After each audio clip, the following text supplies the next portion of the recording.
my slides, right? Awesome. Cool. Okay. So, and if you don't understand my accent, please also let me know. So, I like to call myself a, what? I like to call myself a quantum engineer. This means that I build apparatuses to study and control things that are so small and so well protected from their environment that they're better described by the laws of quantum mechanics, as opposed to the laws of classical mechanics that rule everything big around us. So I think I know a little bit about spin physics, right? But what do I want about with biosensing? And I'm the first one to confess that beyond high school, I have never taken a biology course. So if you allow me, before I explain where I'm going, I really need to tell you where I come from. And we're going to start the talk talking about hardcore technological related quantum mechanics. And by the end of the hour, we will have talked about things of biological relevance, such as organismal migration, how our cells respond to oxidative stress, radiation.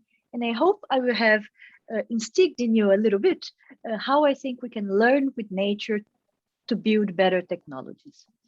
And that's because I'm a quantum engineer who's interested in how quantum physics informs biology at the nanoscale. So to tell you my origin story, I'm going to open a big parenthesis that is going to be closed at some point, but it needs to be a parenthesis in the beginning. And I'll start this parenthesis by saying that I think that humankind is obsessed with measuring things better because this might suggest that we understand things or nature better. For example, we can think about measuring better frequencies with this atomic clock. This atomic clock sits at NIST, the US National Institute of Standards and Technologies, and we can use it to define very precisely what the second or what a hertz is based on atomic transitions.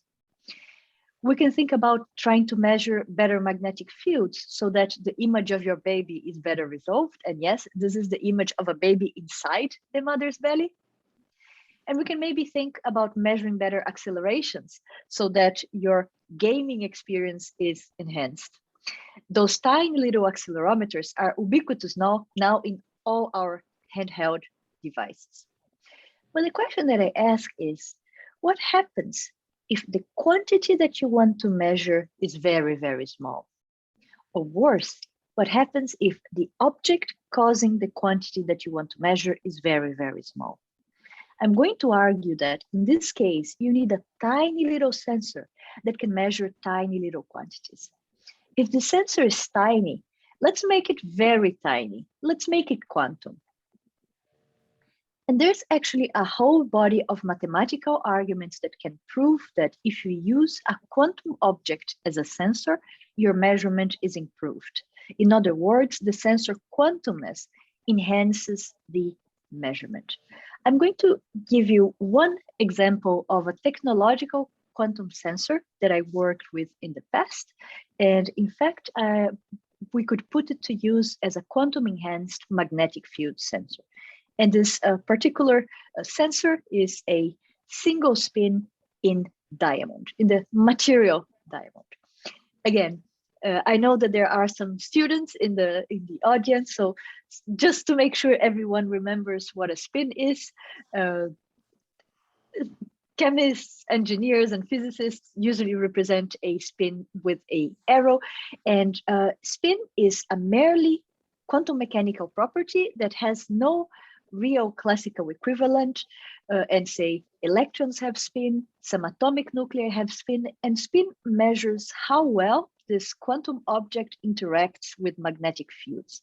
So for example, a spin represented as an arrow pointing up represents a certain energy level of this quantum property called spin, whereas a spin pointing down represents a different energy level of this quantum property called spin. So that's how we can think about spins, just for those who have just taken quantum mechanics. But the particular spin that I played with in diamond arises from a crystalline defect in diamond. And in particular, this crystalline defect is a color center. Color center are crystalline defects that have the property that they absorb light, get excited, and then they emit light back. They fluoresce. And color centers are the crystalline defects responsible for the colors of those nice diamonds that you see there at the bottom of the picture. And the particular crystalline defect that I worked with is called, and it's a very hyped defect, is called a nitrogen vacancy center in diamond. It arises naturally, but it can also be engineered. And it happens when one nitrogen atom, which is the most commonly occurring substitutional impurity in the carbon lattice, sits nearby, happens to be nearby to a vacancy, a missing carbon atom. When the nitrogen comes next to a vacancy, there's like a lot of things going on there. The nitrogen has an extra electron, the vacancy, the electrons next to the vacancy are unpaired. There might be charges coming from nearby. So it's like this electronic mess, right? But something very interesting happens when you calculate the quantum mechanical energy levels of this atomically sized mess.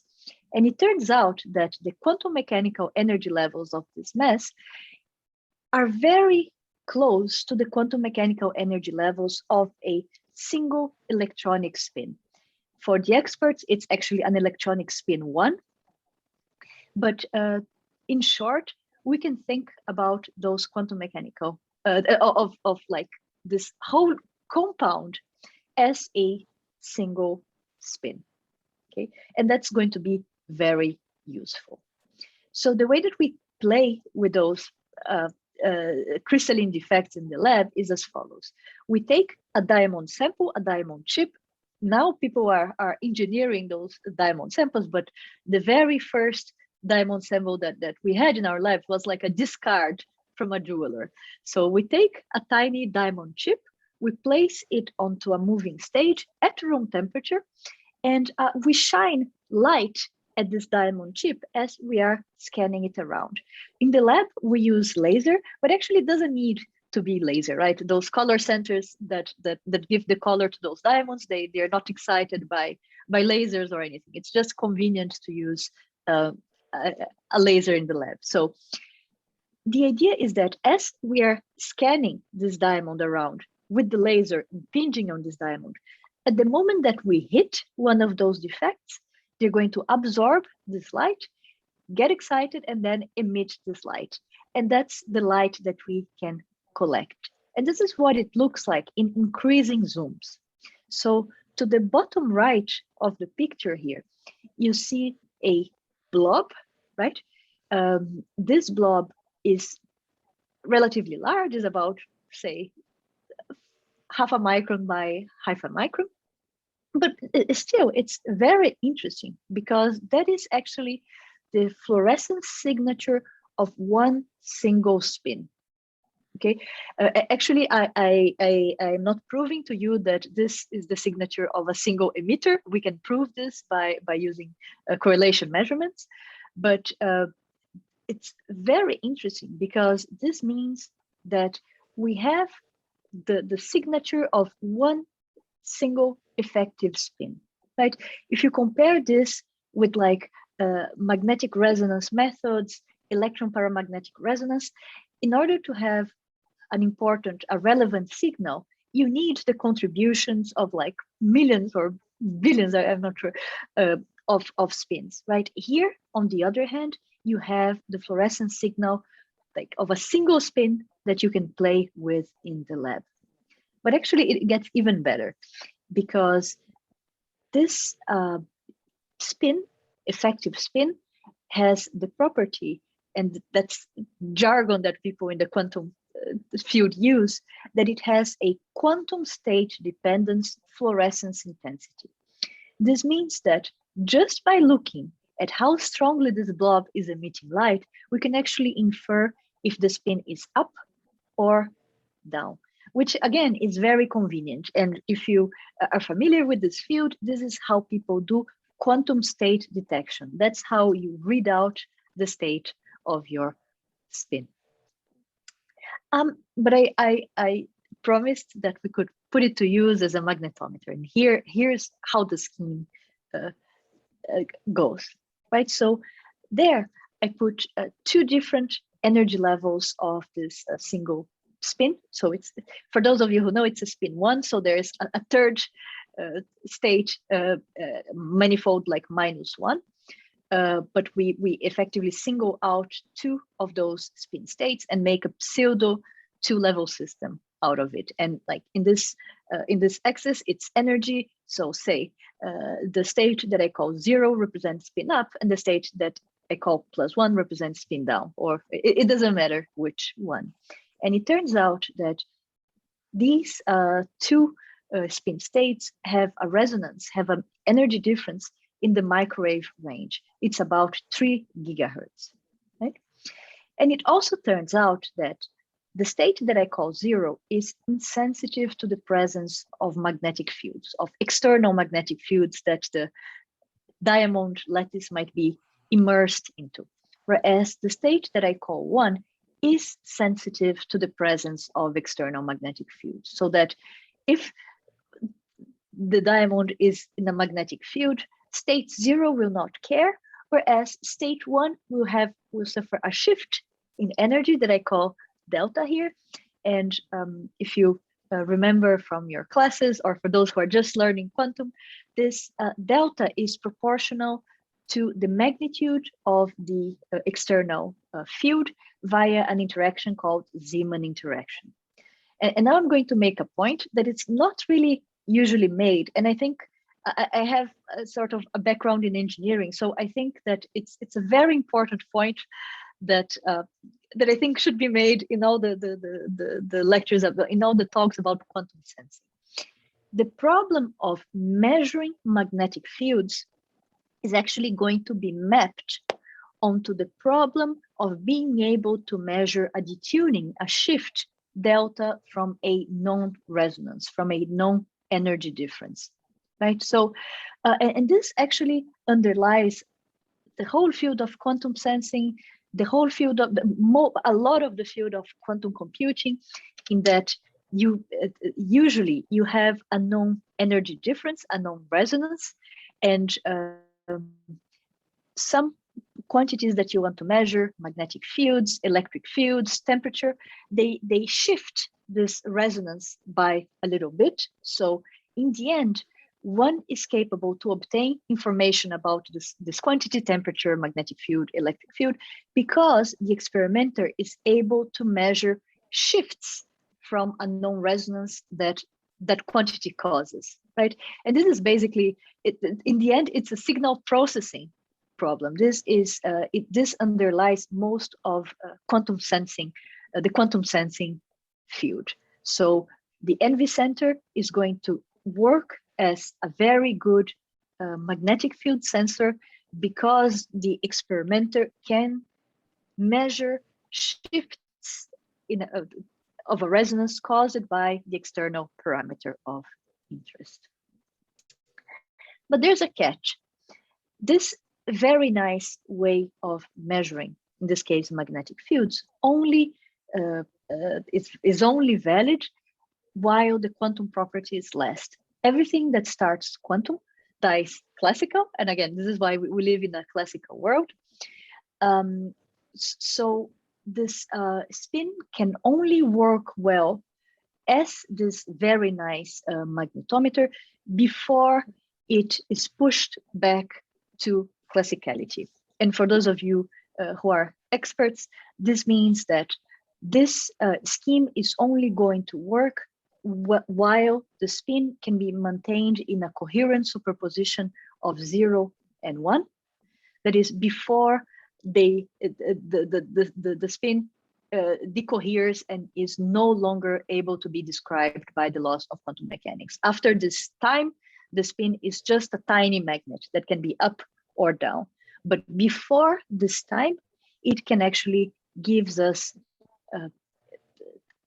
quantum enhanced information that is actually encoded in different phases picked up by those two states when the spin is in a superposition of 0 and 1. But again, that's just for the experts. For all that you need to do to know here is to remember that the sensor is only going to work while the spin is quantum, and for this particular spin in naturally occurring diamond, this coherence time at room temperature and in bulk in the middle of a big diamond chunk is about 2 microseconds, which is unusually long in this quantum field, right? If you talk to people who deal with quantum bits or quantum sensors in other systems, many of them don't work at room temperature. They need to be inside vacuum chambers at low temperatures, right? Here, the NV Center works for a relatively long time at room temperature. And this is part of the reason why the sensor is very hyped. In particular, when one think about using it to probe biology. But again, the name of the game in quantum sensing then is, can we keep this? And I forgot to mention that this 2 microseconds that I mentioned there, for those of you who are experts, is T2 star. T2 star in a usual Ramsey interferometry experiment. Yeah. So the name of the game is, are there strategies that we can play with the spin to keep it working for longer and longer as a quantum object? And again, this is a signal processing problem, right? Imagine that you have a signal that you acquire as a function of time. The longer that you can keep your signal going before it decays, when you Fourier transform it, the better your spectrum resolution is going to be. And here it's the same. Can we kick this spin in particular way so that you extend its coherence times? And actually, people have known for more than half a century now from the field of magnetic resonance that the way to kick quantum bits of matter in order to let them live longer as a quantum object is by applying engineered electromagnetic pulses, engineered light. Okay, before I give you an example of what this looks like in the lab, I would just like to say that this is analogous to say, if you have a swing going, if you can apply kicks to the swing at particular intervals, you can keep it oscillating for longer. It's a similar thing that one wants to do in the lab for quantum sensing and quantum computing. You want to keep this quantum bit living longer so that we can play with it, we can obtain useful quantum information from it for longer and longer. Again, before I give you like an example of what this looks like, I just want to tell you not to forget the big picture. The big picture here is we want to have a tiny little sensor that can come in close proximity to a tiny little sample, and that can obtain magnetic field information for magnetic fields, say, produced by the sample, maybe produced by one or a couple of spins in the sample. So that's the, why is my screen?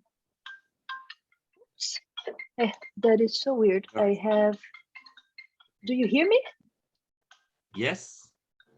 I have something, I have a call and it. Now that's. Oh, sorry. Do you hear? Not your calls, no. No. Do you hear me? Yeah, We can hear you. Yeah. we still hear you. Awesome. Oh my God. It hijacked my presentation. I don't like that. Okay. So don't forget the big picture. Now, what I want to give you is like just an example of such an experiment in spin control, right?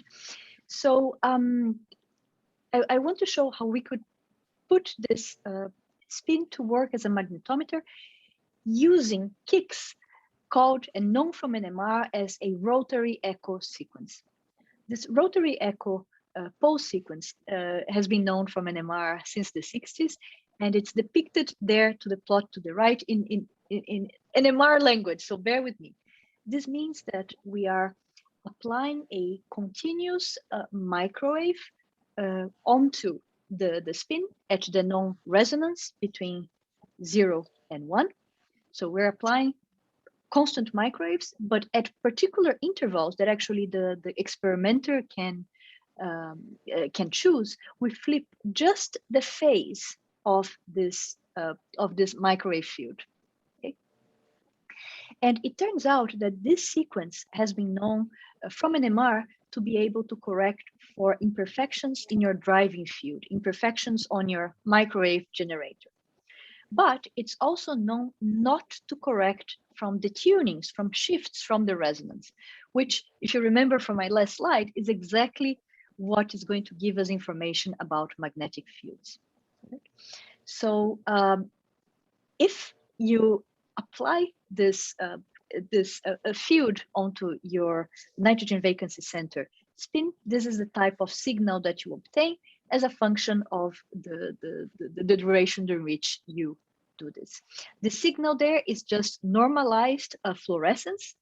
This means that when the signal is at its lowest, say you are in one state up, when the field is at its high, when the signal is at its highest, you are at the other state, say spin down, and anything in between, the spin is in a coherent superposition of up and down. And you can think of it as a sort of modulated Rabi experiment, right? And for the first time, we applied a technique called average Hamiltonian theory, so that now we could estimate how the signal that we obtain depends on this detuning delta that we want to measure, right? And it turns out that we can fit this, and then we actually understand how to interpret those detunings, so that if you Fourier transform the signal, you get some sort of spectrum. I'm not telling you how to read this spectrum, but I'm telling you that with this signal that you see there, we are reading 3 different detunings that correspond to magnetic fields. Actually, the smallest one corresponds to a magnetic field of about 1/10 of the magnetic field of the Earth. And that's very, very tiny. Oh my God. I've been...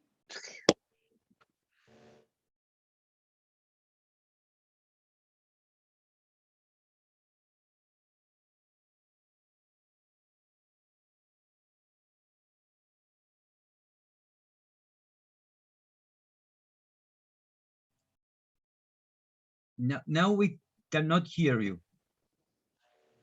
But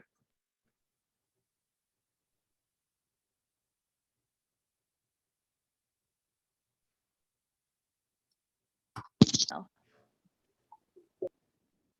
Sorry. I'm so sorry. I have... right.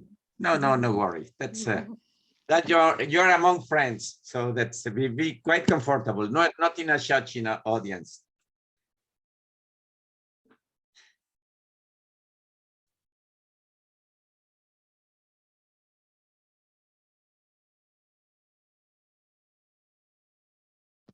Hopefully no one else with a weird number is going to be calling me. So I was saying that with this particular signal there, we were measuring magnetic fields, the smallest of which was about 1/10 of the magnetic field of the Earth. But again, that's not important. The important part is the big picture, that we have this sensor that is quantum enhanced, and that can actually help us get to very, very tiny magnetic fields. And before I close my parentheses, I'm going to open for questions. But if you do not have a question, I have a task for you, right? So I yes, mentioned... so yes. One question is, yes. I mean, that's the fact that you see a whole blob for a single spin. What is more or less, I mean, just roughly, it's that a single photon emitter becomes broken into many photons? How is it? You have a big blob for a single. Yes. The blob is diffraction limited. It's just the blob is the defect is tiny. The detector, not the sample. No. The defect is atomically sized, but that blob is diffraction limited. So we have the diffraction limit, and people have been using super resolution methods to have a better spatial localization of the fluorescence. Okay. How do you deal with the positioning of the sensor then? Because you just throw a bunch of them into the sample, or how do you deal with it? So we didn't, right? We were just using naturally occurring diamond, and in naturally occurring diamond, they're, if I can show you, they're sort of everywhere. You just look around for them. This is what it looks like. There, you see this middle picture here. All those fluorescent signals here are one or some nitrogen vacancy centers. And if you want to use one as a quantum sensor, you just single one out. But as you might imagine, that's not very convenient. So now there's an active subject of research, and there's people who actually, like material scientists and all, who actually have learned how to position those things as it, like in arrays. So basically what people do is they bombard the diamond with nitrogens and then anneal so that vacancies move around, and they tend to be near to the defects. So that's how people actually produce them, and produce them in places where they want. So that's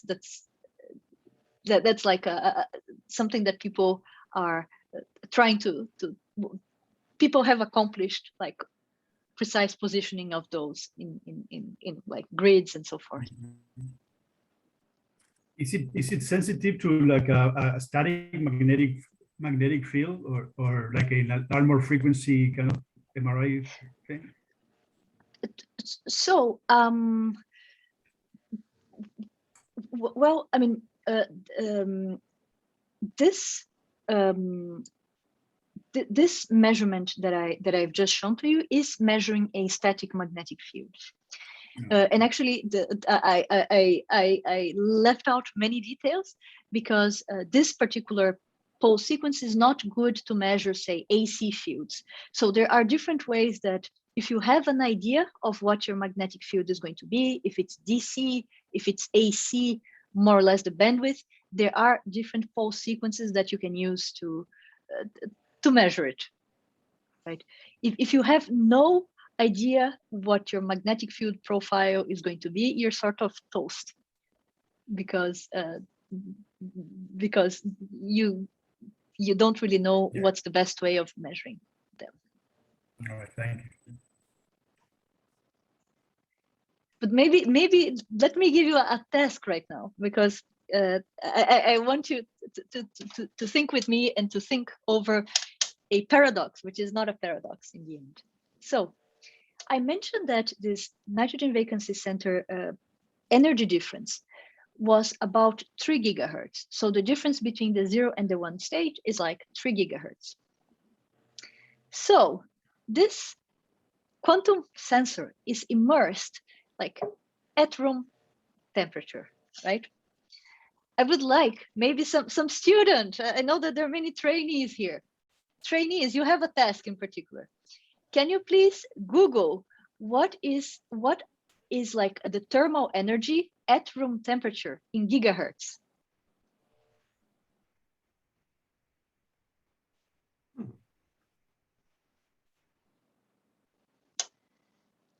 Come on, trainees. Someone is going to have to give me an answer. Otherwise, we're going to be stuck in this slide forever.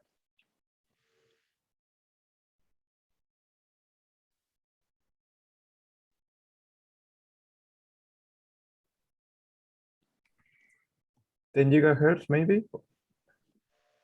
How many? 10? Little bit more, orders of magnitude more.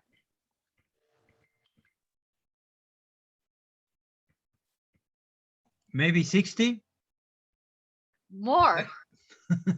I more than, because I just found an abstract and says 60 giga, but I didn't read the abstract yet. Just found the number. So I mean, they're like websites where you can transfer. Yeah, for sure. KBT But to- how is exactly, because I'm used to translate temperature to energy, to kinetic energy, but how should I, like, the Planck constant, or to translate it into a frequency? Yeah, right. You Of the have that. photon, of the equivalent Yes, photon of the yes, kinetic yes. energy. That's the, Yes. the okay.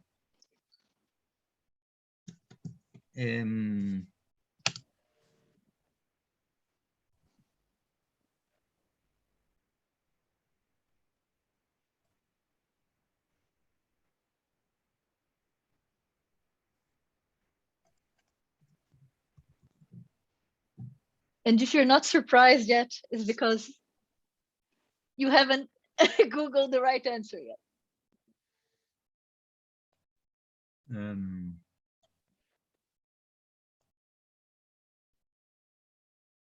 Oh, here I found a translator. Yes. From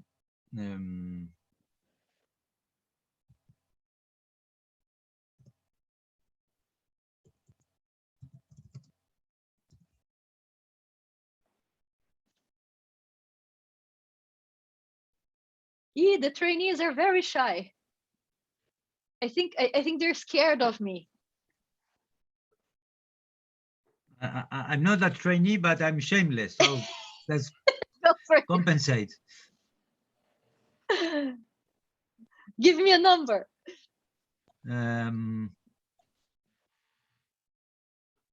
Gigahertz, 300. No, it's more than that. It's just a matter okay, of.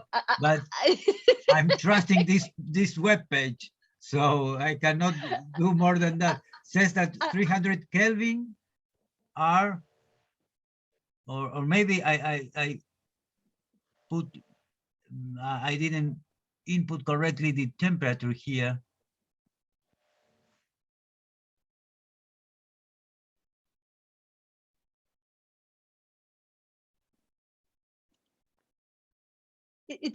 Unless my translator is is bad, it should be around 6,000. 6,000. Okay. Did anyone get more or less 6,000? Let me try to see if I can find a.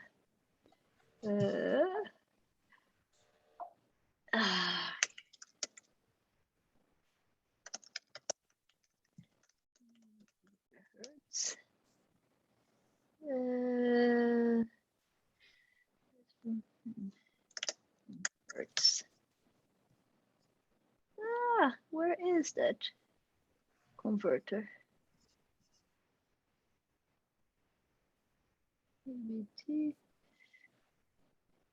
Did anyone get in gigahertz? Did anyone get something? Where is converter? Converter from Kelvin.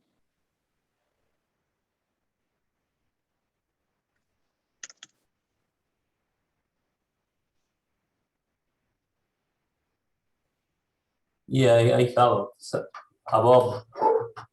You have that. it. Can you share your screen? Can someone share the screen with the translator? I have a scale here. Okay. Here, yes, go for it. Can you see that? Yes. Can I have everyone? frequency, energy. Okay, we have infrared here. So we have 10 to the -4 to the -3. Okay, thermal energy is around here. Nice. So we have here 10 giga, no 100 giga, between 100 and on something giga. Nice. That's way more complicated. You did. I mean, I was just looking for. Can I, Manuel? Can I share this converter that I found online? For sure, yes. Well, this was from some of the quantum physics classes, so yes. Do you want me to send it to you? Yes, please. Sure. And if you could just let me share the screen, please. Mm-hmm. I'm not sure. Let's see.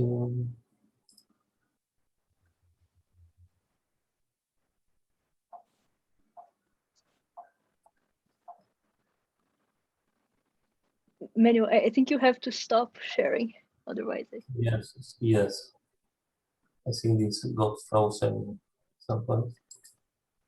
Here we go. So Manuel did the proper thing. I was just thinking about going to like a crappy converter. This is like Translators Cafe, and I just put 300 That's the one Kelvin. I was using, but I was using it incorrectly.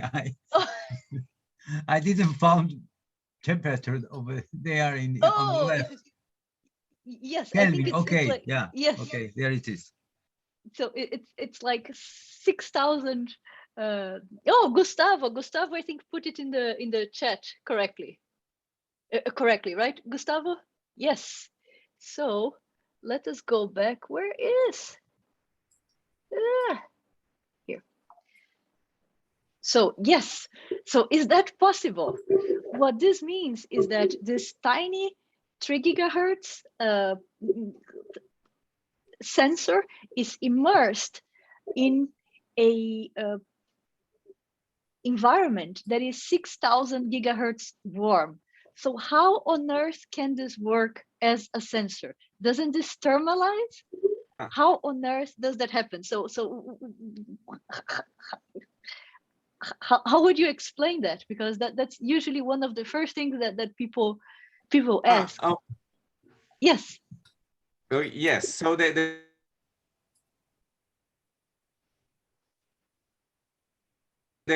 number that I have, yes, that a molecule will go around in a thermal temperature that's usually like 10 to the 10 times in a second. That's the movement for a molecule, rotational.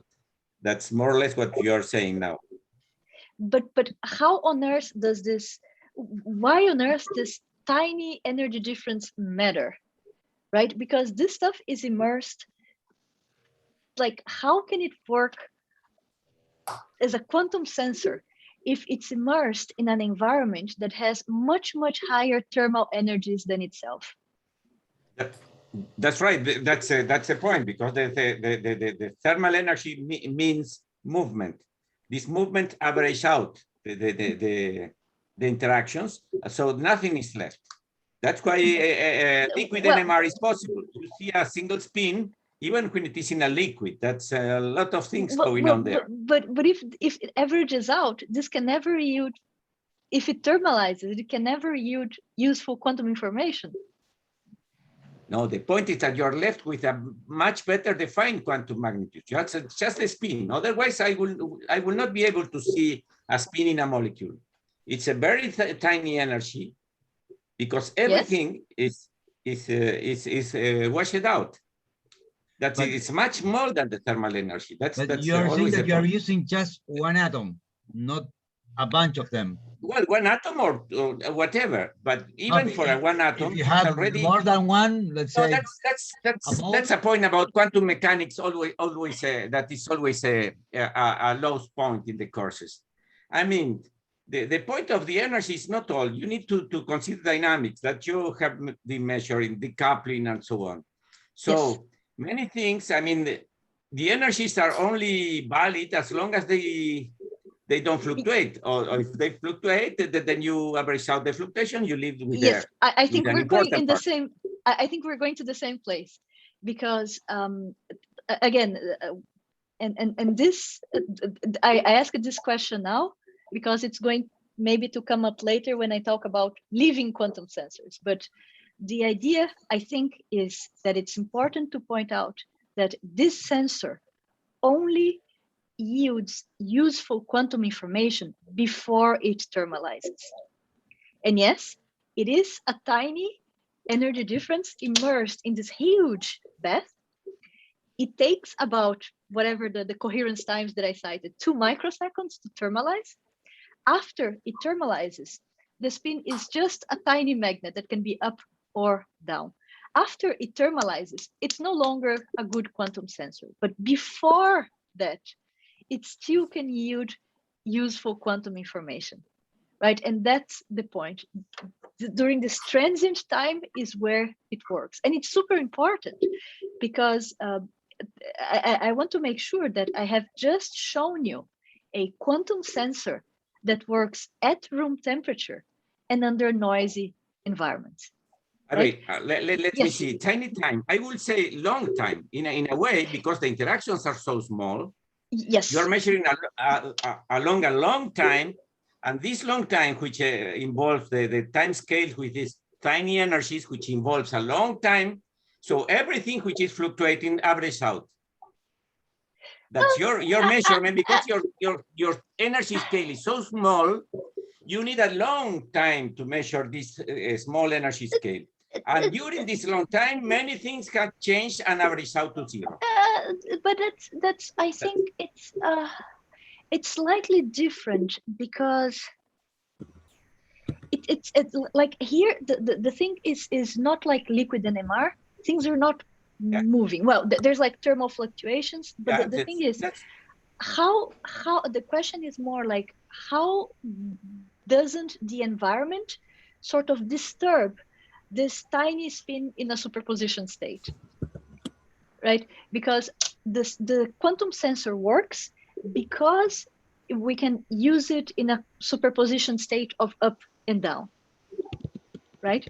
And the question is, how can we do this if everything else around it is sort of conspiring for it to lose coherence? Yeah. And I think that the answer is, it works before it loses coherence, before it thermalizes. But still, I would say the opposite, because you cannot measure before. If you have a small energy scale, there is no way to measure a small energy scale in a short time. So your measurement time is much longer than the fluctuations. There is no other way. Well, so I mean, you have the fluctuations, and the coherence is there. Still, I mean, in spite of the fluctuations, you have random things which are average out, but then you're left. Gustavo is saying on the chat that what's about time and energy uncertainty relation for this measure? Right, that's what I'm using. I'm using that. That's my point. Tell me again, explain to me that I'm not sure if I understand the time energy uncertainty, how it plays a role here. Tell me. I'm saying that in order to measure a small energy scale, I need a long time to satisfy the quantum energy uncertainty. So my times in the laboratory, different experiments NMR will be microseconds, milliseconds, and so on. That's commensurable with these small energy question maybe is, how close are we from that limit, from the quantum mechanical limit? Maybe we are not close enough to that to play a role. I don't think we are at all. Here, it's not that tiny energies that we can measure. So I think, for example, in this measurement that I showed you, if I'm correct, I think we were measuring megahertz energy differences. It's way higher than this limit. And the reason why I just asked this question is because so first of all, I don't think in this point we need to go to that low Heisenberg uncertainty limit. But the reason why I ask this question is because sometimes, I don't think it's the case for this audience, but sometimes physicists won't talk to me about quantum biology in particular, which is what's going to come next, because they say that something with such a tiny energy difference might not be quantum at room temperature. And then the counter example. So people don't. It's so sad. I understand. I find the same opposition. I mean, but that's the point. I mean, yes, even a liquid NMR, whatever, you see coherence, yes, and there is yes, no other ways of coherence. Yes, So yes. without coherence, you will not see the interferences, all those things. But it's still, in spite of the fact that things are fluctuating quite widely. Yes, yes. But then again, the thing is only quantum before it thermalizes, before the coherence is right, done. right. That's the point. Thermalization Yes. time is a Yes. time much longer than anything else here. Probably it's much longer than the fluctuation, certainly, and your measurement. That's perfectly. I perfectly agree. So people tend to identify fluctuation time with thermal time. I mean, it has to. Is a yes. It's related to the energy scale, but it's not really, does not thermalize enough.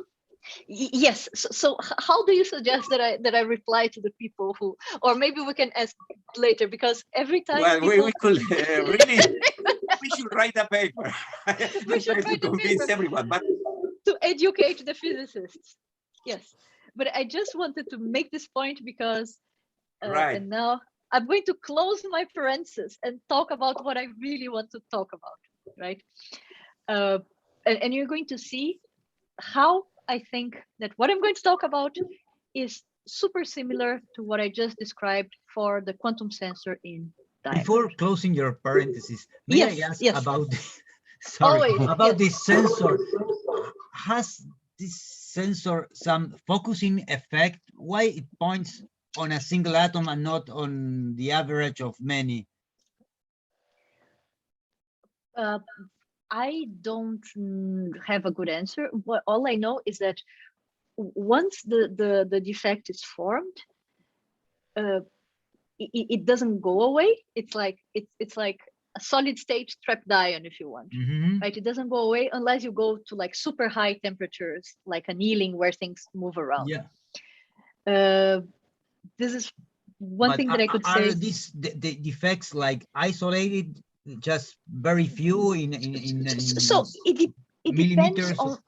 It depends on the diamond, right? People now, they can precisely put those in whatever grid or however close they want to be. In our crappy diamond, they look like this middle picture here. They were that's the sort of how it looks in naturally occurring diamonds. Yeah, but in to naturally occurring focus diamonds, in less than in the micrometer size, you have to have, I don't know, something like focus in that particular point and not in the on the neighbor. Yes, and that's when we have a crappy diamond like the one we have, that's exactly what we do. For example, I would look at this middle picture here and I would say, well, there is a relatively isolated blob. Okay. I don't know, at X part of the picture. Let me move my microscope there to focus on it, right? But again, technology now is way better than this, and people are putting those as close as they want. People want in the future to do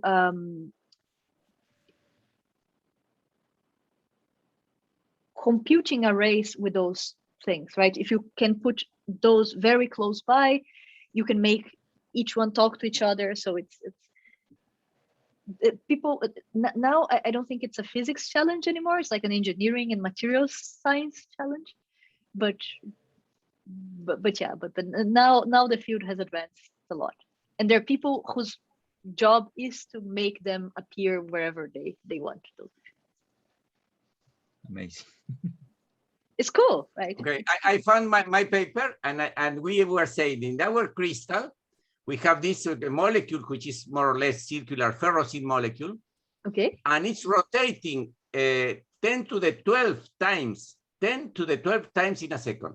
Per second. So it's a much shorter scale. So the thermal fluctuation is much shorter scale than anything else. And then it's when we are seeing coherent effect and we have a swap gate and everything else. Yes, and here so there's nothing rotating, but yes. So these very fast fluctuations are able to kill some parts of the Hamiltonian.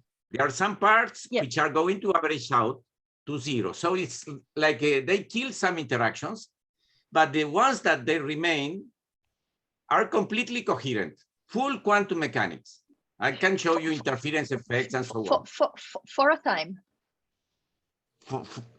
For a time, a long time. You have a long time. So we have like 10 seconds to see these effects. So in the case of some milliseconds, for sure. Milliseconds, so, you see, compare with 10 to the 12. Yeah. To 10 to the minus 12.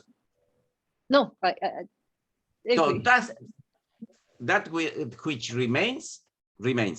And actual thermalization of the spins will require even hours. Longer time, yeah. That's why, I mean, in a point, I mean, in our case, people did not see quantum effect before because they put magnetic impurities in order to make it to couple with the environment, to relax, etc. That explicitly made to thermalize.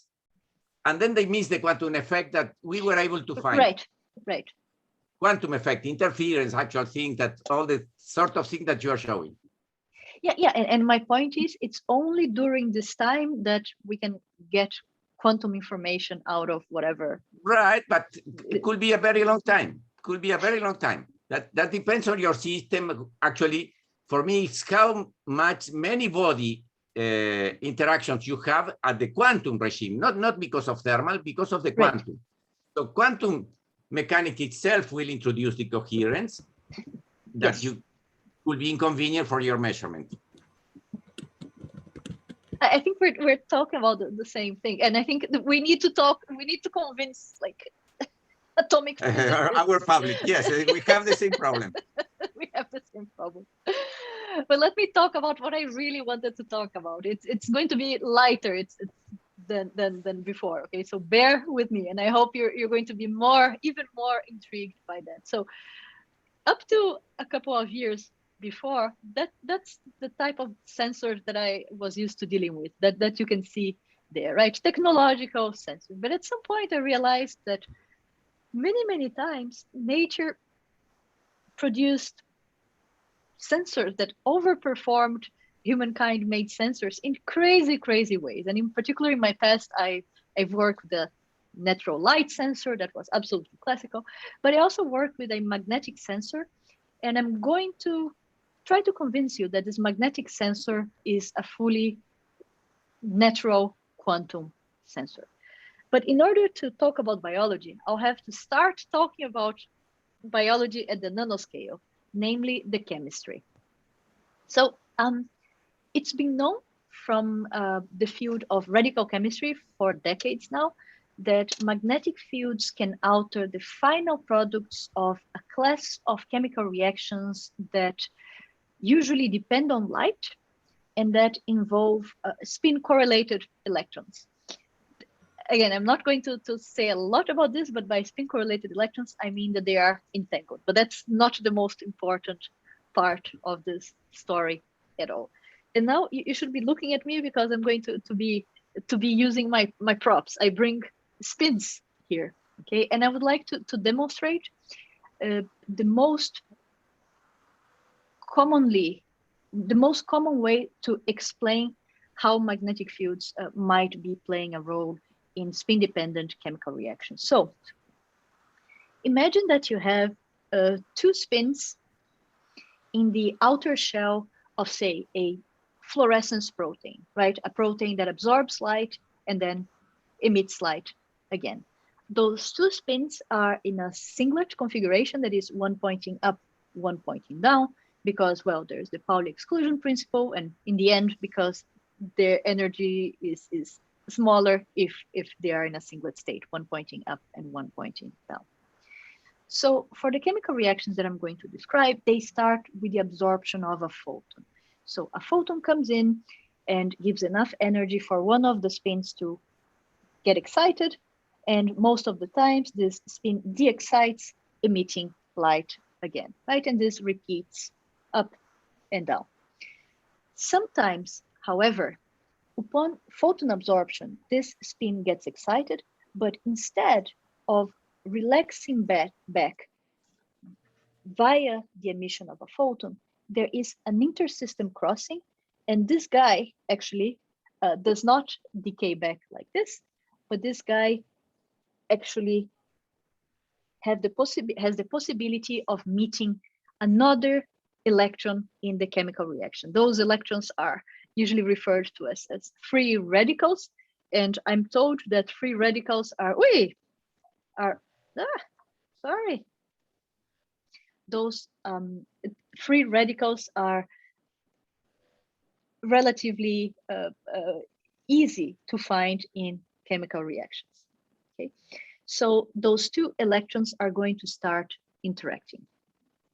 Now, because in the absence of a dissipative process, photon absorption is a spin conserving process, because those two spins, when they were in the molecule, started in a singlet state, when this guy is excited and meets with this other guy, because of spin conservation, they are going to start in a singlet state. Okay, and again, a singlet state, people don't think about it in this way a lot, but a singlet state is an entangled state. So that's the only importance of the electrons that this electron that meets this free radical, they start in a entangled state, and that's the spin correlated electron. And the fact that they start entangled is going to ensure that their spin evolution is going to be correlated. Okay. The second thing that you need to know is the fact that there are some chemical reactions that are spin dependent. That is, for some chemical reactions, they continue through one branch if the spins, and I'm going to use a jargon, are measured by the environment to be in a singlet state. So the chemical reaction continues through the singlet branch. But if the spins are measured by the environment to be in a triplet state, all spins pointing in the same direction, the chemical reaction continues through another branch. Importantly, the macroscopic final products of those two branches, the singlet branch and the triplet branch, the macroscopic final products are different. Okay, so a finicky process of interconversion between singlet and triplet state happening within microseconds to nanoseconds at the top of a chemical reaction can have macroscopic consequences at much longer time scales, like downstream, right? Downstream the chemical reaction. The last piece of it, and basically this means that something that can shift the state of the electrons from triplets to singlet at the top of a chemical reaction, maybe a magnetic field, can alter the outcome, the macroscopic outcome of chemical reactions. The last thing you need to know to understand this this process entirely is the fact that those two spins, they feel slightly different local magnetic fields, and that's the important part here. This spin is free, that is, it's not coupled to other spins nearby, so that in the presence of a magnetic field, it Larmor precesses with the frequency of this external field that it sees. This guy, however, sees whatever external field is around, but it's also relatively strongly hyperfine coupled to nuclear spins in the molecule where it came from. Okay, so that this guy is going to precess around the Larmor frequency that is the sum of, that has to do with the sum of the intensity of the external field and the intensity of the hyperfine field. Now, imagine what happens if the external field is smaller in magnitude than the magnitude of the hyperfine coupling of this guy.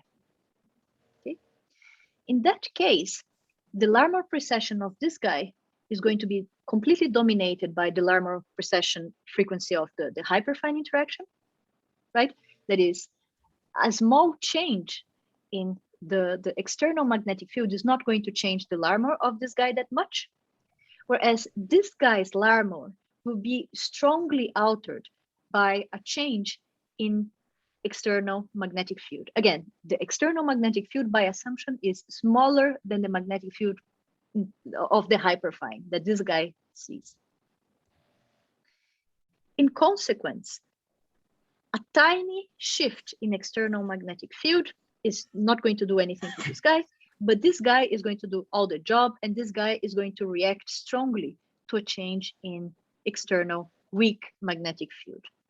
This guy changing its Larmor frequency is going to mean that a change in external weak magnetic field is going to cause a change in the phase, in the relative phase seen by those two spins. This guy is doing its thing, it doesn't care, whereas this guy is going to be changing its Larmor frequency according to a change in external magnetic field, so that because of what this guy is doing, those two spins are going to be picking up a phase that depends on the external magnetic field. Experimentally, like in practice, this means that because an external magnetic field, because of what this guy does, causes a difference in phase picked up, this is going to change the probability of the two spins being measured by the environment to be in a singlet state or in a triplet state. So in conclusion, a weak magnetic field is going to influence the probability of the chemical reaction continuing through the triplet branch or continuing through the singlet branch. What are your questions about this? This should sound weird to you. If it doesn't, I didn't do my job well. It should sound super weird. What are your questions on this process?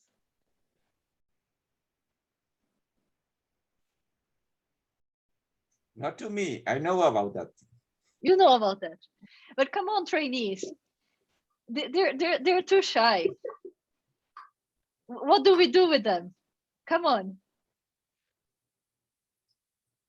I can tell something from an engineering point of view and Yes. radiation physicist. Well, radical pairs are very important for radiation's effects. So it's very interesting if you can manipulate how they behave, you know, when you are delivering radiation dose. So. And I want to make a point that this process that I've just described is different from, say, magnetic resonance like MRI and EPR, because it's only valid at low magnetic fields. It's only valid as long as those two see a slightly different local magnetic field environments. If you put the same molecule, the same chemical reaction in an MRI machine, then it's not going to, this process, like the external magnetic field of the MRI machine, is not going to be able to tweak the chemical reaction balance, because the magnetic field is going to overpower the hyperfine interaction, so that a change in the external magnetic field is going to affect both spins equally. And if it affects both spins equally, you don't have like a difference in phase that is picked up. So this is very cool and very different because it's a low field phenomenon. Okay. So that's quite, yes. I mean, the different chemical reactions proceed with different rates according to the different isotopes you have there because of the spin orbit interaction. Then you have enrichment, and we see that through NMR. The enrichment that has occurred because of that, the process that you mentioned.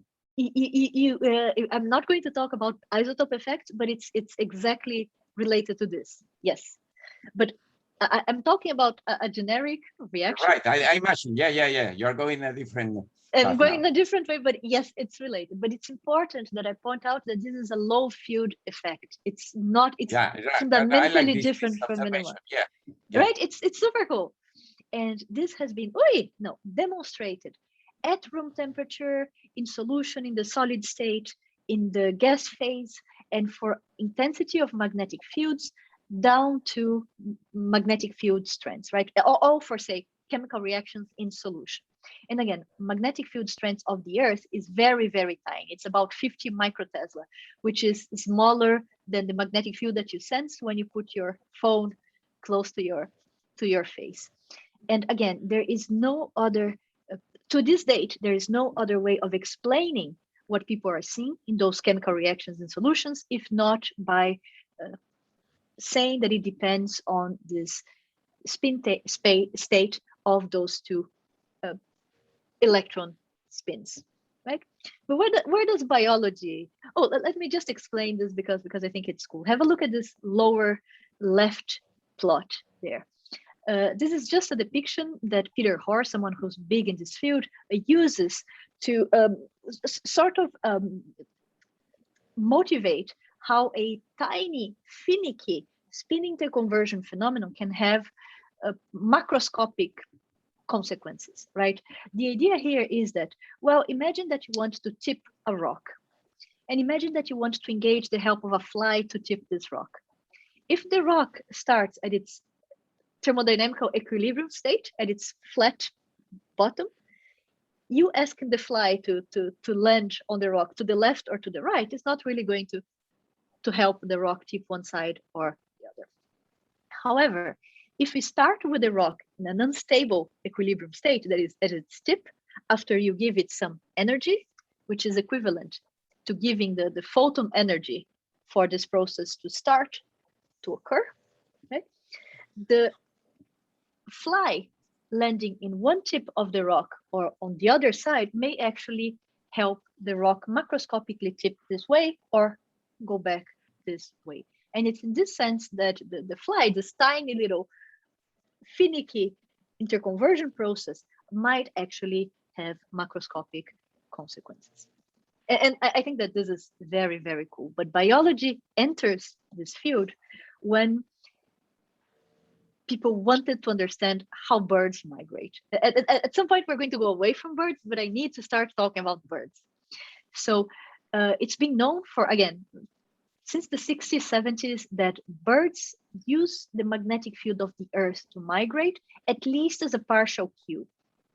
Okay, and again, magnetic field of the Earth is like crazy small. So how might they be doing this?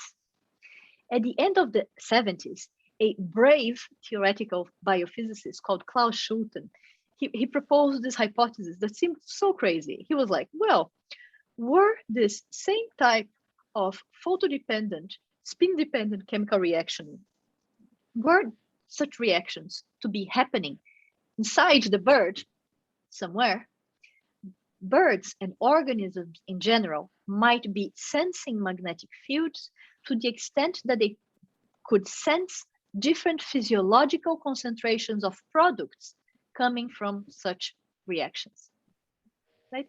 At that point, it was an absolutely crazy proposition, but people got curious. And then experimentalists tried to say, well, if this were true, where would such spin-dependent chemical reactions be taking place? And since those chemical reactions are usually kicked by the absorption of a photon, people started looking at photoreceptors, okay, pigments that people have in birds have in their eyes. And at that time, the only animal photoreceptor known to sustain such spin-dependent chemical reactions was a photoreceptor called cryptochrome.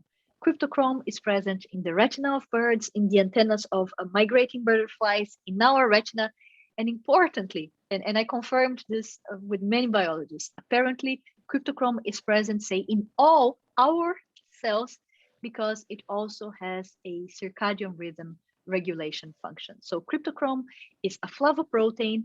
The fluorescence part is a flavin that sustains these things. And it's ubiquitous not only in our cells, but throughout the tree of life. Cryptochromes are present in all those organisms that you see there.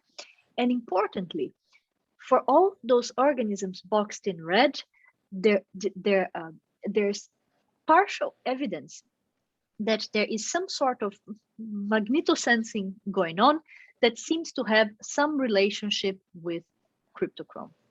Okay, and yes, humans are right there.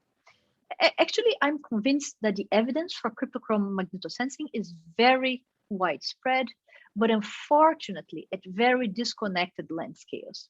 Okay? On the very tiny length scales, like for cryptochromes in solution, there is no whatsoever doubt that cryptochrome is behaving as a bona fide quantum sensor. And let me try to convince you that cryptochrome is going to be behaving in a very similar way than the spin in diamond. Look at the left column that I have there. So in the top, this is like the evidence at the tiny chemical length scales for spin phenomena in cryptochrome. So in the top left plot, what you see is what researchers acquiring the fluorescence of cryptochrome as a function of the time that it was excited by a laser that gave enough energy for this spin transition to occur, right? What you see there is that the fluorescence is decaying. This means that the laser is completely killing the protein, it's bleaching, that's not the point.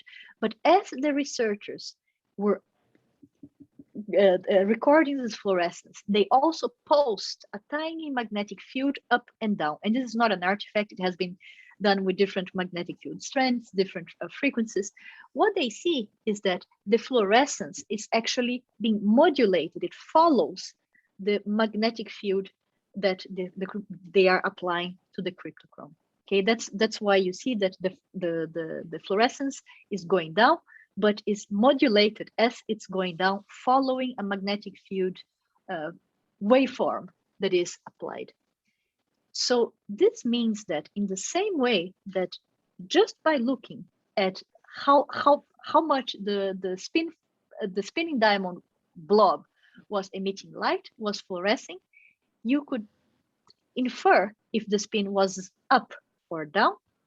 Here, just by looking at the fluorescence emitted by cryptochrome as a function of magnetic field, you can actually infer if the chemical reaction continued through the singlet branch or through the triplet branch. Moreover, the evidence is not 100%, but it's getting there that cryptochrome at room temperature might have coherence times as long as 1 microsecond in solution and at room temperature. And again, this is on par with the 2 microseconds that I quoted for like a crappy diamond that is naturally occurring, right? So it's very similar, I think, to what's happening in the diamond. However, for this whole field, the next available evidence crosses orders of magnitude in length scales and are to the right there of the slide that I present there. There's a lot of experiments done with birds, with flies, with plates of cells that give evidence that most of them are consistent with the spin model, okay? For example, birds during migration season, they're putting in cages and people record which direction the bird wants to go out of the cage, presumably because that's the direction that they want to migrate. As the researchers put an external magnetic field and tweak this magnetic field, the birds want to go out via a different direction. They can actually not show the birds light that cryptochrome can absorb, and then the birds are lost. They don't have like a preference. Actually, they can put RF fields that putatively make the birds be lost in a way that is consistent with the resonance phenomena in the spin model. Flies do not migrate to the best of our knowledge, but they can be trained to find food via the presence of a magnetic field. The researchers train them to do this, and then the researchers knock out, they remove the cryptochrome gene from the flies, and the flies can no longer find the food via the presence of magnetic fields. In a further experiment, the researchers put back human cryptochrome in the flies, and the flies are back to finding the food.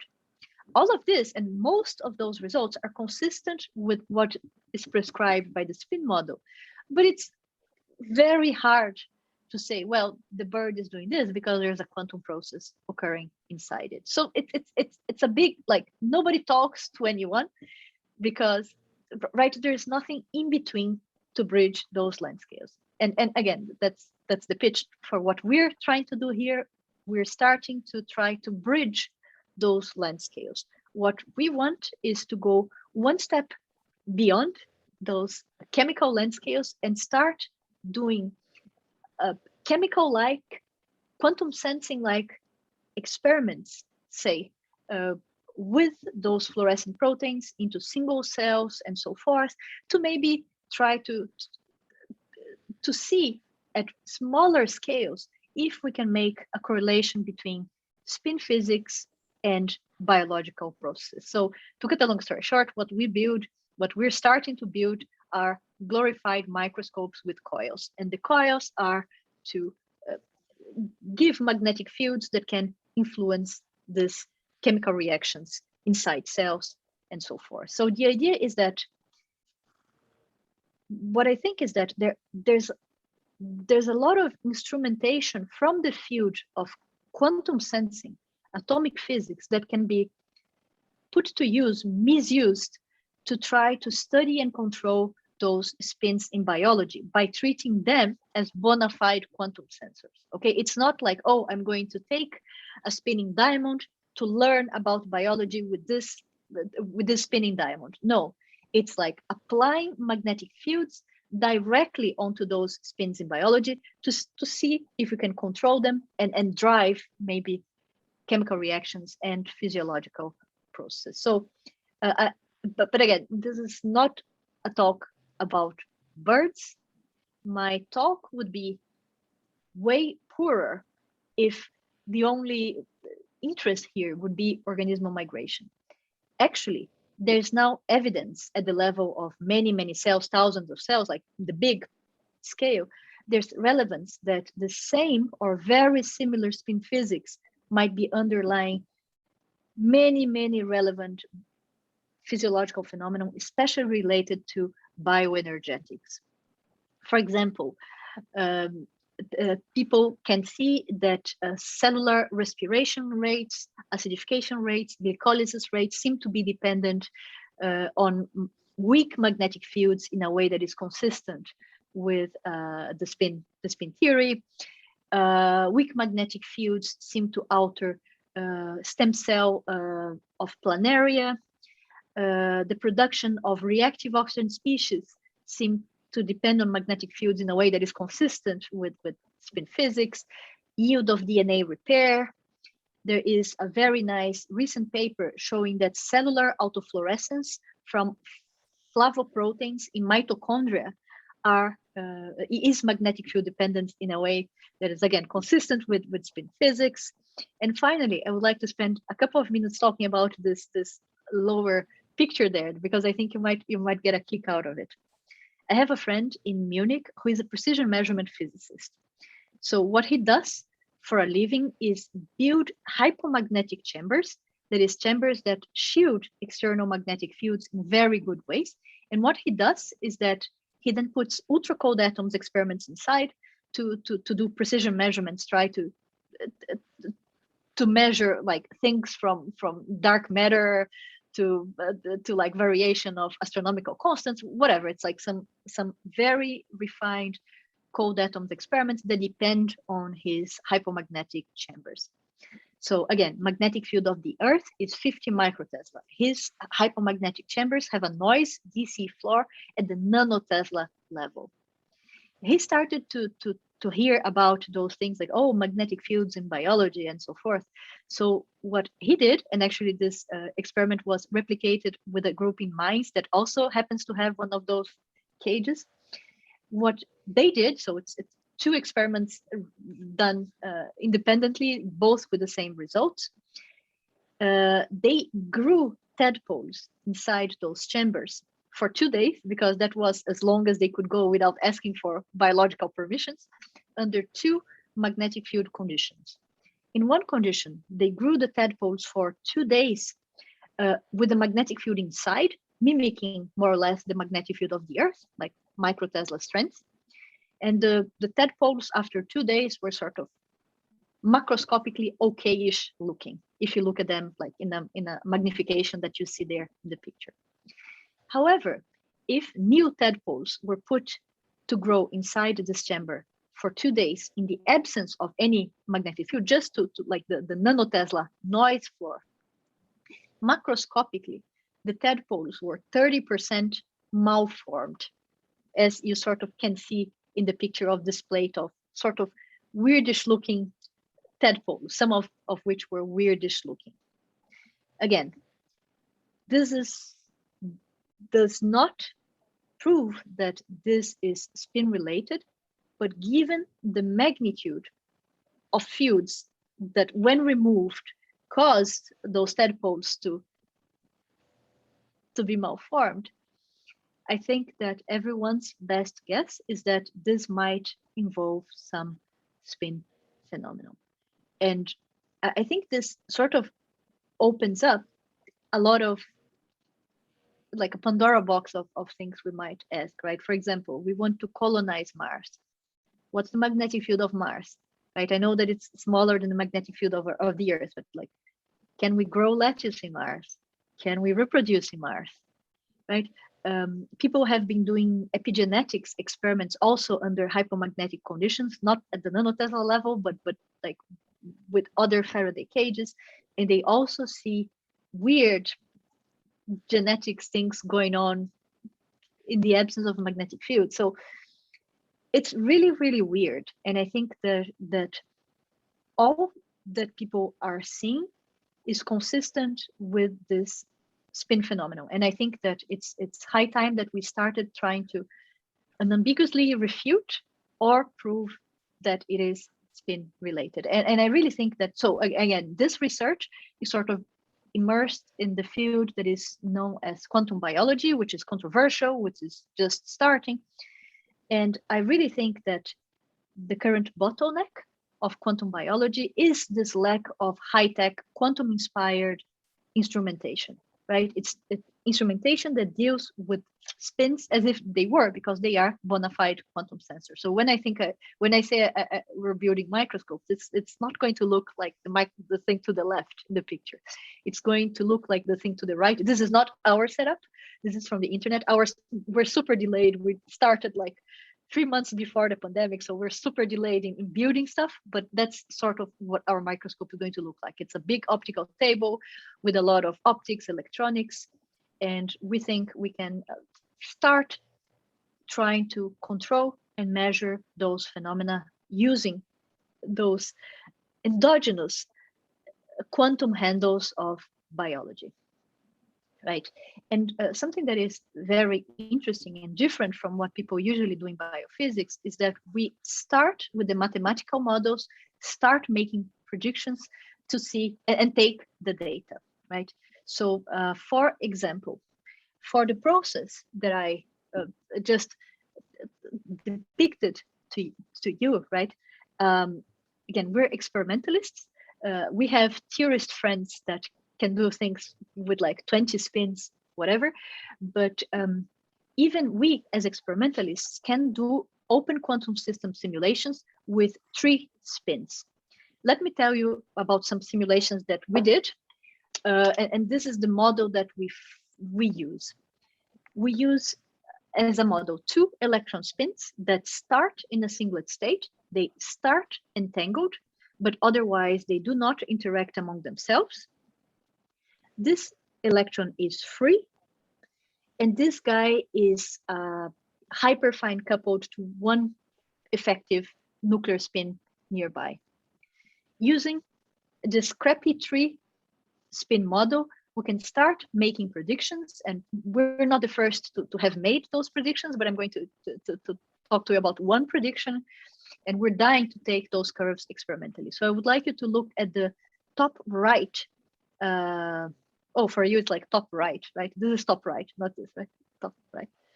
So the top right plot that plots the magnetosensitivity, that is how sensitive the spins in this cryptochrome protein is sensitive to magnetic fields as a function of magnetic field strength for proteins in solution. That is, that in this case, for us, that can tumble, that do not retain a preferred orientation with respect to the magnetic field. And the spin model predicts that the spin phenomenon is sensitive to magnetic field direction, frequencies, and intensities. Here, we're just simulating for intensity. So magnetosensitivity as intensity. The first thing that we see, again, is that this curve is not monotonic. It goes up and down. Again, at 10 times the magnetic field of the Earth, say 500 microtesla, the magnetosensitivity has decayed a lot. Again, because, as I explained before, this is a phenomenon that only kicks in at low magnetic field strengths, right? As long as those two spins see different enough local magnetic fields. The second thing that I would like to point out is that this curve, right, that goes up and down, the exact peak depends on simulation parameters that we get from like the photophysics of cryptochrome, but it sort of peaks very close to the magnetic field of the Earth, right? Which is either a coincidence, or it might indicate that this protein evolved to sense better magnetic fields under which they evolved, right? We cannot distinguish between those two scenarios, but we think that people who can do directed evolution of proteins can sort of help us shed light into this sort of phenomenon.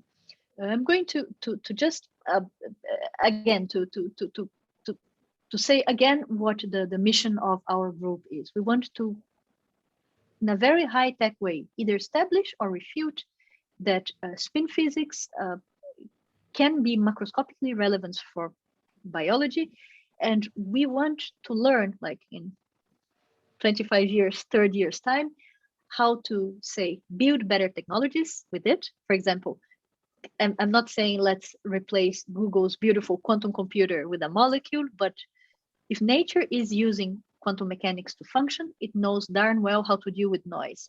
So can we use some strategies developed by nature on how to deal with noise to build better quantum computers, to apply those strategies on top of existing quantum computer strategies, for example?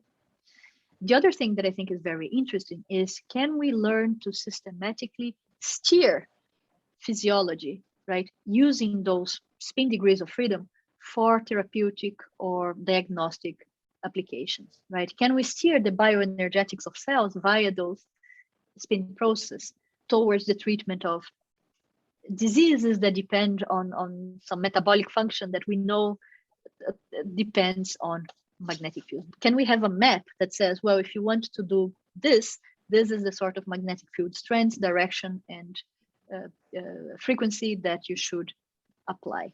And we're not the only people actually thinking about doing those very high-tech experiments. There are many other groups that have been recently doing this. You see, like 17, 2019. Those are recent papers. There are many other people investigating quantum phenomena in biology. If you want, and Manuel sent me an email asking for that. If you want to learn more about the different flavors of quantum biology, I recommend this book called Life on the Edge. It's a layman's book. It's a little bit outdated now. There's like more stuff, but it does give a very good introduction of where quantum physics might be important for biological process. And Manuel also told me, like, and what about quantum engineering or quantum sensing? Are there books? So that there is, especially for experimentalists, there is this book that is quite new called Quantum Measurement and Control, that is sort of accessible. It's not super mathematical because I cannot handle too mathematical. I'm not a theorist, but I like this book as a good introduction on like why one would like to control quantum systems in general, and I like those authors, and I'll be doing a course based on this book. So those are my recommendations.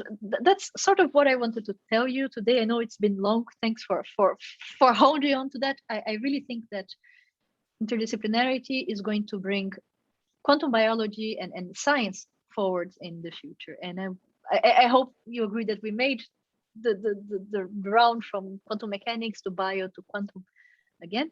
And I would like to thank the brave people of my group that joined a starting group during a pandemic in a theme that is scorned at many times, and they're the people who make me want to wake up every morning. And we're always looking for people to talk to come work with us. So please come talk to us. And another last thing I'm going to advertise for, and I think Manuel has been joining us. So since the pandemic, since for almost 1.5 years now, we've been having weekly quantum biology meetings that are attended from people from California to Japan. They're now taking place every Thursday at 7 a.m. Pacific time. I can put in the chat in a second the Zoom room, and it gathers people who are just starting to think about quantum biology. Sometimes we have a talk that is more quantum, sometimes have a talk that is more bio. Many times we don't have a talk that talks about quantum bio. It's not people who are already practitioners of quantum bio. And it's a very interesting mix of people, and we're just starting to create a community. So thank you for your attention, and may the quantum be with you. What are your questions? I'm going to stop sharing this so that I can look at you. So thank you very much for this presentation. Thank you, guys. It was super long on a Saturday. Thank you, guys. So the point is always, I mean, in biology, there will be always statistical. So that's the Schrödinger point about that biology. It's about a multitude of objects that we are measuring. Yes. But still, this multitude of objects depends on precise quantum effects, and then you are going to observe the difference, and you can manipulate them. And that's a yes. But it's been very controversial, right? Because again, still, yeah. There is nothing. For example, what we want to do in our lab is again correlate spin measurements that we read doing optically detected magnetic resonance in the same way that we do for the NV centers, and correlate that with cellular things, right? Well, if we tweak the spins in this way and we measure that we are tweaking it in this way, how does that affect reactive oxygen species production? You seen like with the usual ROS marker or something like this, right? We need to make people talk, because it's now right. it's like let's try to open it to opportunities, right? So without, I mean, it's not precisely your subject, but perhaps you have the meetings. Did you hear anything about this feature hypothesis about the lithium isotope lithium action in the brain for this? Has been further yes, discussion about that? More or less. So what Horacio is referring to is there is this, it's a very cool story actually. There is this condensed matter theorist in Santa Barbara who's a big guy, right? And he had a problem with depression, so he started to try to understand how lithium, for example, might be acting on depression. And he started to think, well, if there were spin phenomena in the brain, what should the Hamiltonian look like? What should the molecule look like? So he reverse engineered a Hamiltonian, and it saying, well, you would need a nuclear spin because it has longer coherence times than electron spins. So biologically, there's a lot of phosphorus 31 spin 1/2, and it has to be 1/2 because it has less interactions than higher order nuclear spins. It has to be in a neutral electronic spin environment. So what has a neutral electrode spin environment. Oh, calcium and whatever. He reverse engineered the Hamiltonian that represented a calcium phosphate trimer that exists, actually. That's called the Posner molecule. And then basically the idea now is, and his hypothesis is that at some point, the Posner molecule loses one calcium, right? And a lithium would come in, or there's some interesting things. So Matthew Fisher he's a theorist, and he got about 5 million to study this experimentally. So he has been very well funded. Again, we're experimentalists, but I have a student who is shared between myself and a theorist. And we have just published an archive paper because we do not agree that those Posner molecules might have some symmetries that Matthew Fisher says. Like, let me archive.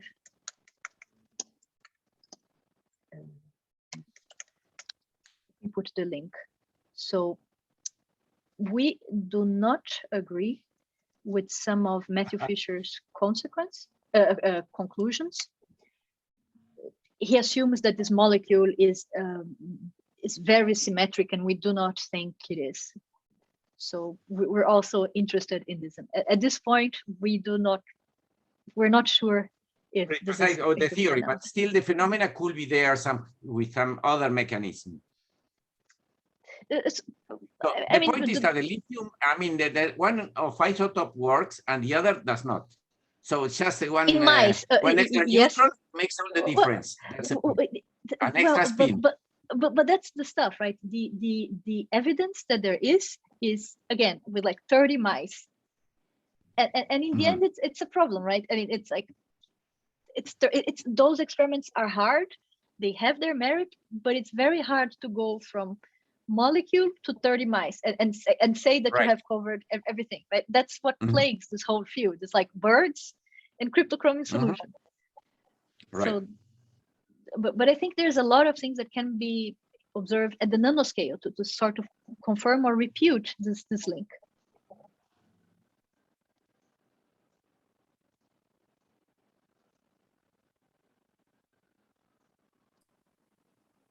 More questions? Yes.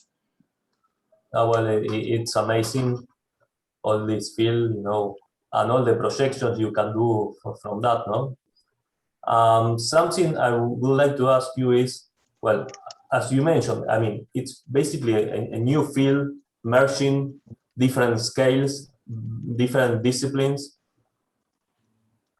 My question is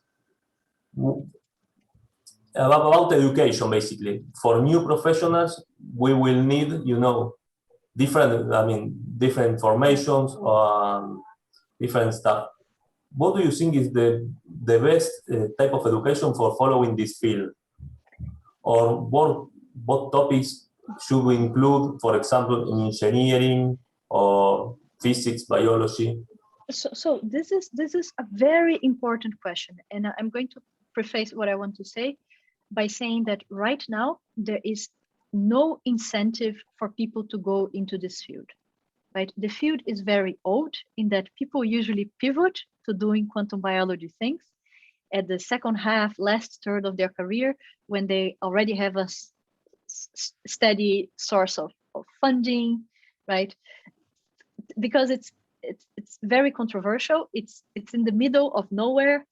Physicists are the worst. Physicists sometimes don't even want to engage, and biologists, they're like, well, we've been doing things chemically for like decades. Why do we need quantum? So it's been a very hard thing to educate in the best sense of the word and try to bring people together, right? Again, I think that there needs. I don't think there's any concentrated effort to develop a curriculum for quantum bio. That's something that, so we have just launched a UCLA Quantum Biology Center. We don't have money for research, but we have money for community building. And that's the sort of things that we want to think about, like how do we do a curriculum? How do we think about developing maybe in like 30 years a department of quantum biology, right? And May I ask you? Yes. Yes. Sorry, no, no, go for it. And okay, you said that it's very relevant, the Earth magnetic field for living cells or living beings. And is there something that can be learned, for example, from fossils, because the magnetic field has not been the same strength nor the same direction in the past? And I know that there has been research on some fossils because they do have some iron, and iron has of course magnetic direction, and you can establish how was the magnetic field looking at some fossils, particularly. Sorry. No, there was just one research looking for iron 60, which is supernova produced on some on some, I don't remember the name of the cells, but in some organism, because it has been established quite well, I don't know what, maybe well established that there was a supernova exploding 3 million years ago because of the excess of iron 60, and it was also measured in some iron content in some particular cells, and you can learn something about the magnetic field of the Earth at that moment. But my question is, well, can you learn something from those cells? Is there something to be measurable in fossils? I am very curious about it. So I have spent hours like Googling the internet for exactly this type of study. For example, right? Is there a fossil record that birds have changed their migration depending on the magnetic field of the Earth axis, right? No. Can we show that? Actually, nowadays, the magnetic field is aligned with the, let's say, the temperature gradient. So right. Nowadays it's useful. Maybe if the magnetic field was in the other way around, well, if the other way around, it's okay also. But it's cross from east to west, it's useless for birds. So, but I don't know. And what happens with organisms that sense magnetic fields when there is a relatively quick change in the magnetic field axis? Do they go extinct? Do they go crazy? Maybe, or they adapt quickly. I don't know. Well, that is also one of the questions about the 5G. I don't know whether it is a really scientific, but there are some questions whether these fields which are no longer which are more or less energetics about with the birds and so on. And even for people. No, even for us, right? I mean, we are surrounded by things that emit weak magnetic fields. What's good? I mean, I'm not scared of my cell phone, but I think it needs to be researched, right? I mean, what's your fridge doing to your cells or something? I don't know. I think there's a lot that can be that should be researched so that we can understand. Yeah. Jorge is asking us, or is asking you, how do you think that the hole in the Earth magnetic field above Argentina affect these organisms that react to the magnetic fields? Because actually there is an anomaly in the right over us. Cool. Really? Yeah, really. Do you know how those things happen? Is it something like? I guess that the anomaly is too high in altitude. It's not on the That is crazy. But there is interesting. It affects cosmic rays, but there is something like a cutoff of the of the cosmic ray. They say Nice. which cosmic ray are able to enter. Well, affecting those cosmic rays, but I don't think that there is at sea level some difference. But I mean, can birds fly that high or no, not? not at all. No. So I want to Kilometers. mention that that's a patent in NMR. In order to make, there is a patent that's essentially, I don't know the precise mechanism, but this is something for detecting the amount of sun that a grape has received, because the amount of sun depends on how good will be for the wine. Right. So there is some reaction that because of the light, the bonds are breaking, and that's Right. just as Clarice showed, permanently. So, but because of the hyperfine interaction from the electron and the nuclei, some of the reaction cannot come back. Right. Because there is no longer coherence with the initial state. So essentially, there is an enrichment of certain chemical reactions for the different isotopes. So they will detect, I mean, that those isotopes, and according to this, what they found in the chemical reaction, I don't remember the names. But I like the concept, and there is a patent, and there is a method that is being used in NMR to detect irradiation of grapes. I could not help with a reference more than what I'm saying right now, but I could try to search and ask for the colleagues again. I would be very, very interested, because one of my hobbies is wine. So right, if I can play with spins while thinking about wine, I think I'll and I think it's right. It's probably there are many things that people discover the effect, they make use of it, but then don't explain too much, and then there's more things to be done around those issues. And now that they are, you can put them. And I have a question, because I prepared a letter together with other scientists a few months ago in order to establish a quantum initiative in Argentina to the ministry. They were very nice. Aiello and Liliana Rache and a couple of more, just to try to make the start off. Very nice. And one of the questions is, what are the areas where we can get into quantum without a lot of equipment, which is actually it's not quantum computers.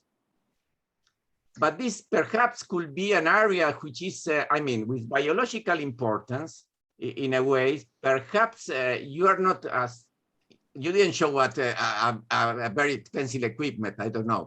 No, exactly. So if I may, you don't use ultra low temperatures or whatever. No, or exactly. So quantum sensing with NV centers is something that is not extremely crazy, right? And quantum biology. So I'm from Brazil, right? So I've been talking with foundations in Brazil to see if they fund my money, if we can fund like an exchange of students. And sort of what got them interested is like, and maybe it's a feeling that you empathize with, right? I mean, it's like, if you want to go in the race for a quantum computer, well, the race, it's going to be either China or the US. It's too late for Brazil, right? And the way that I was pitching quantum biology for them, and they actually got interested, is like, quantum biology is just starting everywhere, right? So maybe if Brazil were to invest now on quantum biology, there could be something that Brazil could have like a voice or something, exactly because the whole world is starting, right? There is no clear, power, right? For example, if you want to think about cancer, cancer, Brazil has no chance of like finding a cure for cancer, right? But maybe if that's why I think quantum biology is nice, because it's an open field and it's up for grabs. Because some people don't want to talk about it, it's up for grabs to whoever decides to take it seriously. But let me know how I can help. I would be happy to brainstorm and talk about quantum sensing, quantum biology, or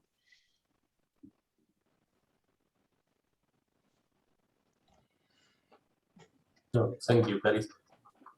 One more question. Well, about the free radicals, going back to your presentation. If you know of any study regulating radical effects after radiation. There's a lot. People, especially in Russia and China, people have been playing with what sort of radiation, like ionizing radiation or non-ionizing radiation? I mean, regulating ionizing radiation effects using, for example, slow fields, low magnetic fields to regulate the radicals. So there's no systematics. People have been applying electromagnetic fields to things in a very non-systematic way, and people do from like ultra high fields, like Tesla level fields of crazy ways, to high frequency fields, to DC fields, and there is no systematics, and that's sort of the problem that we're facing, because it's not clear, right? So, for example, I have the feeling that if it's a super high magnetic field, you might just be moving iron or particles to one side and doing so. I don't think there is a systematic study of what is regulated by radical pairs. This said, there is a book, and I can actually, let me make a note. I will send the PDF to you. Don't tell anyone, but I have the PDF that I downloaded from the internet. PDF.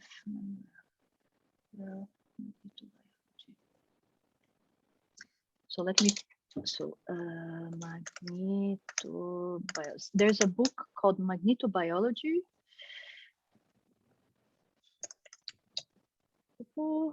Yes, I have the PDF version of that. It doesn't. I'll send to you, Manuel, and then you share. It describes. This is only one of a few books. This is like a recent book.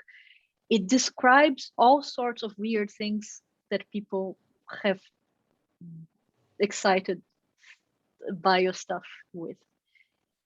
They have some assumptions of what might be going on. They don't talk about radicals at all.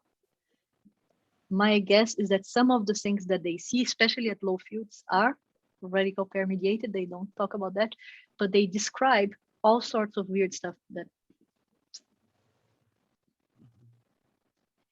And this is sort of the frustration of my students, because they say, what has been published? And I'm like, a lot has been published, and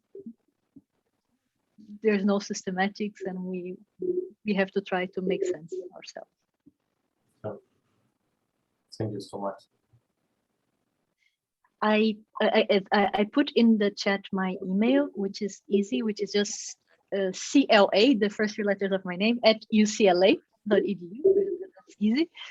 And I put the Zoom room for our big quantum biology meetings that take place Thursday, 7 a.m. Pacific time, which I think is 11 or 12 there. Yeah, now it's. So is Luca Celardo attending those meetings, Clarice? Is Luca Celardo attending? Yes, he attends. He attends sometimes, yes. Okay. I think now he's moving to Florence. I think he's been in a hiatus, but yes, he's part of the community. But if you have like trainees who would like to learn more about quantum bio, please tell them to contact me, and I think I would be happy to. We have 2 students of medical physics engineering here. I don't know, maybe in the future they will want to take some of that. Yes, I really think that it's not going to happen super soon, but in decades we can think about applying electromagnetic fields in tailored ways to do something to biology.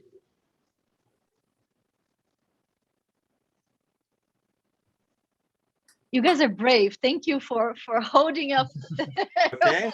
today and Thank you humoring to me. you, No, it Clarice. was extremely interesting and well, interactive as well.